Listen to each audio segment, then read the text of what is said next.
Hi guys, idan kuka duba za ku ga cewa a cikin wannan website ɗin za ka iya samun aƙalla dala uku da wato point 96 kusan in ce dala huɗu kenan a kullum kuma za ka iya cire su a kullum. So sai dai kamar yadda ku sani cewa ina sake faɗa muku wa'inda ba sa cikin group ɗinmu na hausatech su yi min magana number mu na a gefen bidiyon nan domin mu saka su a cikin group ɗinmu wanda muke sakin update wanda ko da ba mu saki a YouTube ba za mu saka muku shi a ciki. Ku ɗauki number mu domin sanin yadda za ku yi. Sannan haka zalika wannan posting ɗin mun yi shi ne a cikin website ɗinmu ba mu yi shi a cikin YouTube kai tsaye ba.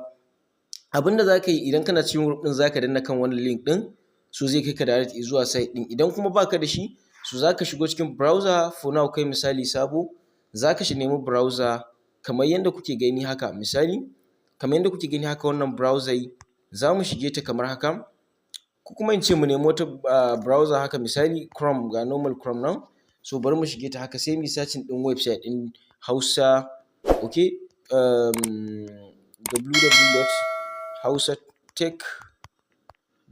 www.hausatech.com.ng ko ga wanda domain ɗin yake hausatech.com.ng so kana shiga kai tsaye zai redirecting ɗinka zuwa website ɗin.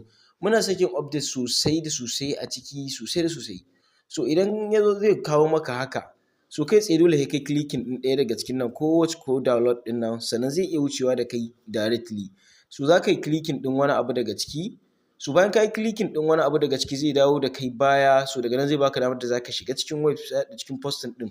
Duk wani posting da kake nema za ka iya shiga shi a nan ciki muna sakin posting sosai.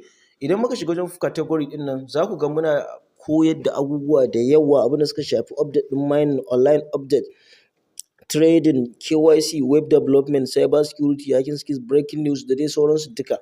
Ko da yaushe komai muna saki a ciki. Okay? So abin da za ka yi wannan posting ɗin da kake gani yanzu gashi nan a sama wanda aka rubuta new post za ku ga shi ne a nan guraren kenan. So kai tsaye za mu latsa kan link ɗin shi muna latsa zai kawo mu guri kamar haka da bayanai. Sai dai ka sani cewa idan ya kawo ma za ku ga sake nuna ma wannan abin so za ka danna ɗaya daga cikin wannan download ɗin nan ko watch ka danna kan watch ɗin nan. So kana danna kan watch kawai ka dawo misali bayan ka danna buɗe cikin ka dawo nan kai tsaye za ku ga bayanan idan ka yi investing misali kaza ga kaza abin da aka samu. Sannan haka zalika ba wai investing ɗin bane abu mai muhimmanci a ciki. Akwai fannin da suke baka wato wani tax na free. Idan suka baka tax ɗin free ɗin ka cike so za su baka wato daloli a ciki waɗanda za ka yi trade da su waɗanda za ka yi investing da su. Haka zalika kuma hanya ta biyu da za ka samu kuɗi ta ba tare da ka sako su ba shine inviting ɗin mutum. So duk in ka yi inviting ɗin mutum na farko kana da 12% akan abin da yake samu. So kun ga kenan hakan na nuna cewa idan mutum ya yi inviting ɗin dala ɗari misali ya saka dala ɗari ko ya investing ɗin dala ɗari ko ya ci tax ɗin dala ɗari so za ka iya samun $21 nan kuma up to dai abin da mutum ya sa za ka iya samun commission a ciki.